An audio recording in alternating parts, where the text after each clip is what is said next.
Nutrition Talks with Sam McCarthy. I'm going to go ahead and share my screen with you, and we're going to talk about some stress eating today, boredom eating, and share some information about snacks and tactics to deal with that, since we are all in the same boat right now dealing with the same issues. All right, so let's share this. Good. Okay. All right. So, put that there. All right, so hopefully you guys can see my screen now. All right, so let's go ahead and get started. So what we're going to talk about today is stress and boredom eating and how that affects our body. So our objectives today are going to be to review how stress actually affects the body other than us just feeling stress, because there is a big impact hormonally with weight gain and with a lot of other systems in the body in regards to chronic stress. Then we're going to talk about how to manage that stress and boredom eating and how to avoid gaining, 10, 20, 30 pounds over the next few months from just sitting in the house and eating all day long. So we'll talk a little bit about mindfulness through the hunger scale, food and mood. We're going to go through some healthy snack ideas and then talk about some stress management strategies towards the end of the presentation. All right, so let's talk about stress. How does it affect the body? I love this little diagram here. I think it puts it into a nice simple form.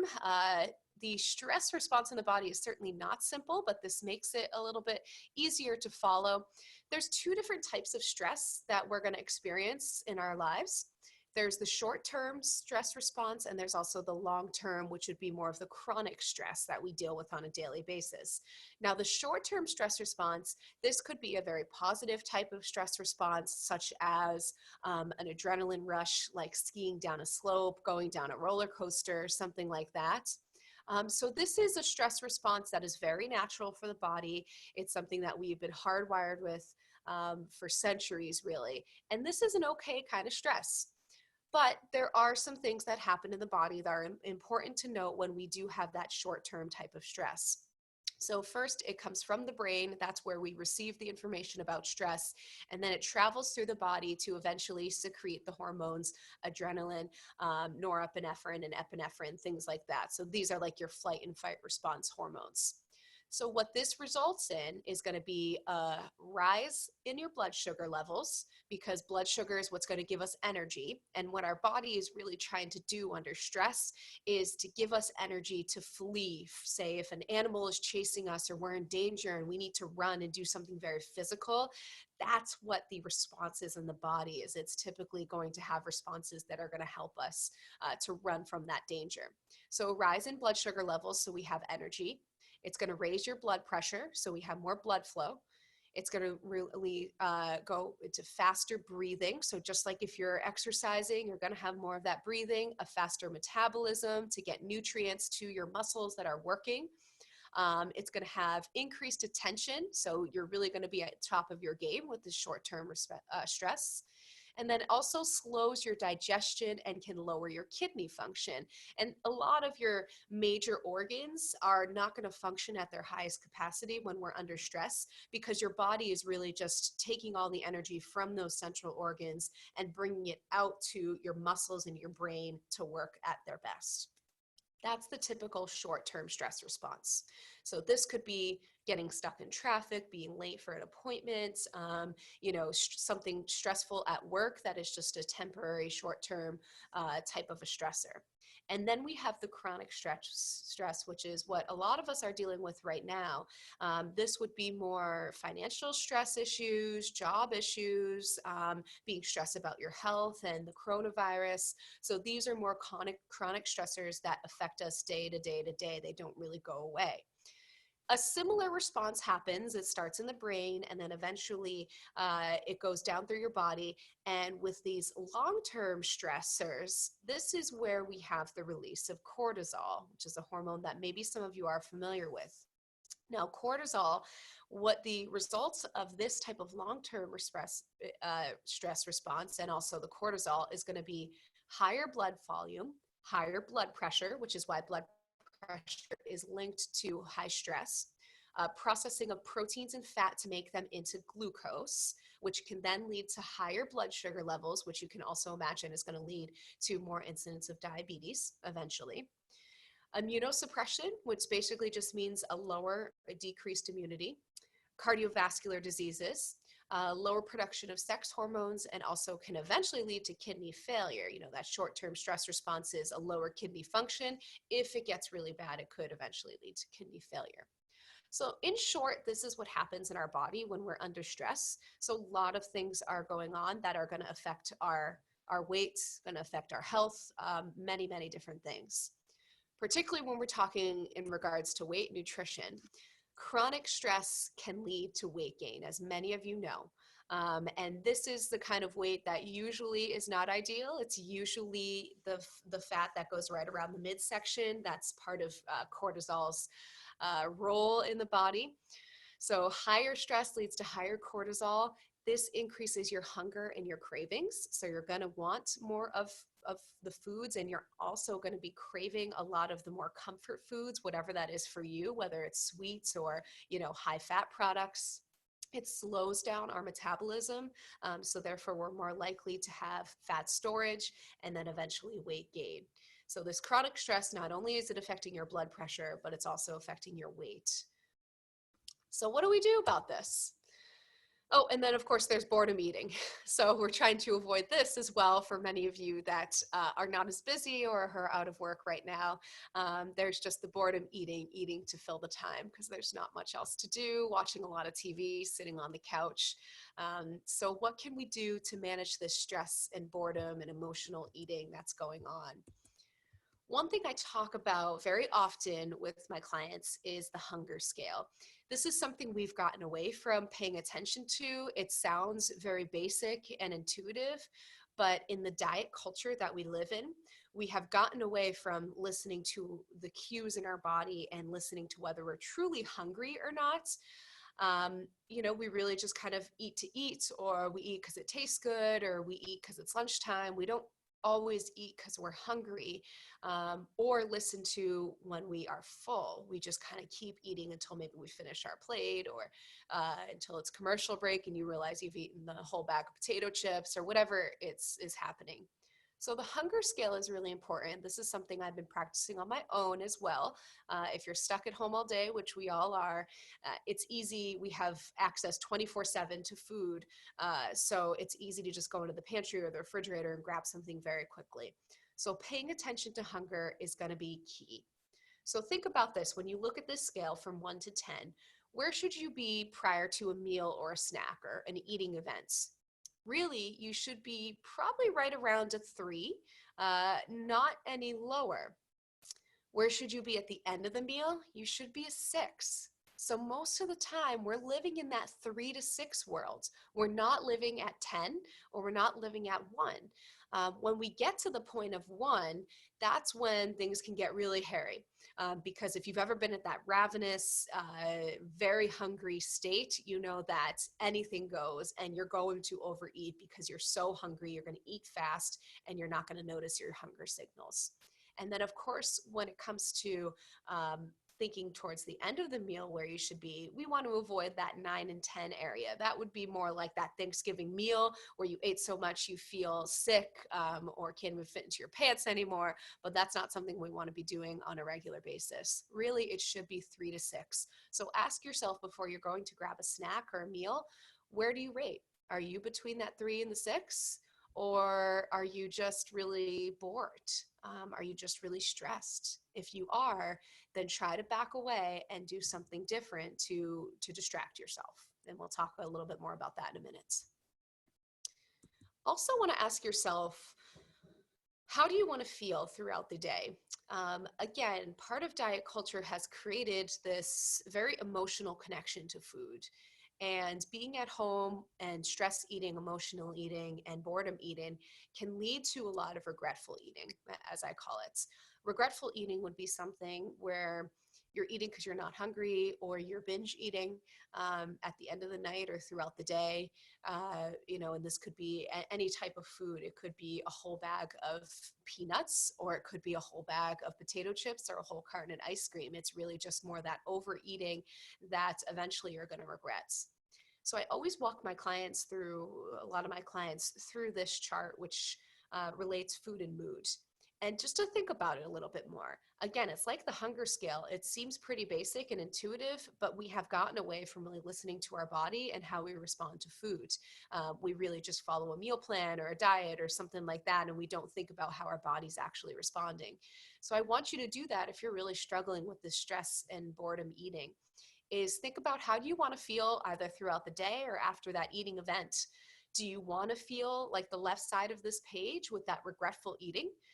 Bloated, uncomfortable, regretting it. Why did I do that? You feel low energy. You're very frustrated. It's a lot of these negative thoughts. Or do you want to feel more like the right side of this chart, more of that regulated and enjoyable eating where you're actually enjoying your eating, your foods that you're eating, and you're going to feel good after that? Very basic, but in that quick moment when we're grabbing that bag of whatever it is, crackers or cookies, we're not thinking about this. And I urge you to think about that. How is that food going to make you feel later on? And is it worth it to you? Is it worth it to feel like you have failed and that you're disgusted with yourself? Or do you want to feel more light, energetic, in control, focused? These are things you want to walk yourself through. So the keys to this mindfulness during this time is to ask yourself, where do you rate in the hunger scale? And are you actually hungry when you're grabbing that meal or snack? And how do you want to feel after that meal or snack? Do you want to feel regretful, or do you want to feel like you did something good for your body? So some healthy snack ideas, because obviously you are going to be hungry throughout certain times of the day. So what's going to be better than some of those high calorie, low nutrient snacks that you could buy at the grocery store right now? What's going to be healthy? These are all things that I typically have stocked in my home at all times, and things that I'll try and snack on with me and my family. So things like nuts, fruits, lots of veggies, whole grain crackers to have with some cottage cheese, or maybe with some tzatziki sauce or hummus. Having hard-boiled eggs, popcorn is a great snack, as long as it's not like a caramel or a heavy cheddar, buttery type popcorn. Bean salads, having some of those. There's some great ones at the grocery store. Smoothies are good if you like to drink your calories or your food. Deli roll-ups. Salsa and beans rolled into a small wrap. So I urge you to kind of think outside the box a little bit with your snacks to keep them interesting. I find that many of my clients stick to 2 to 3 different snacks, and they get bored of them very quickly, which is why they end up grabbing that donut or candy bar or something later in the day. If you keep your snacks varied and have a lot of things on hand, you won't get bored of them as quickly. So really think outside the box with snacks. These are all more your typical snacks, or what we think of in our brain. But a snack can also be a very small meal. It could be a bowl of soup. It could be a piece of chicken with, some veggies. It doesn't have to be a snack, or what we view in our mind as a snack. So that way you stay focused, you get something healthy, and you don't get bored and go to something more unhealthy. Okay, so how do we manage the stress? Because stress is a huge part of what we're dealing with at this point in time, and many of us are eating or drinking alcohol as a way to manage the stress, and that's not going to be good in the long term. So how can we manage the stress? If you're someone who is dealing with this stress eating, there's some very basic stuff you can start to do on a regular basis to help lower your stress, or maybe when those urges to eat come on, you can put some of these activities in place instead of eating. So distracting yourself, really. This could be something like deep breathing exercises. Deep breathing, I love because it's so basic. All you do is just go somewhere quiet. It could be your bathroom, your bedroom. Just close your eyes and take a few deep breaths. Okay. And that's a good time also too to ask yourself, are you really hungry? Where are you rating on the hunger scale? How's that food going to make you feel? Is it worth it in the end? So it can be a good way to kind of incorporate the breathing and a little meditation at the same time. That would be more of a self-meditation. There's also plenty of other ways to meditate. There's tons of apps available these days. You could do guided meditations, which you can purchase online or find like on YouTube and things like that. Those are all great quiet things to do on a regular basis if you're finding that stress is really taking over right now. And then there's things that are a little bit more involved, things like yoga or just some basic stretching to get your mind off of whatever is causing you stress, and to think more about your body. Progressive muscle relaxation, if you've never heard of that, you can look it up and Google it. It's a really great, it's almost like a guided self-meditation. I think I like to do it at night if I'm struggling to fall asleep, where it's a method where you just walk through your body and you tense and relax the muscles. And it helps you just kind of get everything out of your brain and focus on your body. So it's a great way to lower stress levels. Of course, exercise, and it may not be your usual exercise because we can't do that right now, but maybe just some body weight exercises, some push-ups, some squats, some lunges, whatever it is, some planks that you want to do, going for a walk if you have that ability right now, listening to music, reading a book, some type of hobby that you can do inside, whether it's knitting or crafts or something like that. Cleaning, I have found also that cleaning is a great way to lower stress too, because it kind of gets your brain off of things and also makes you feel like you're a little bit more productive.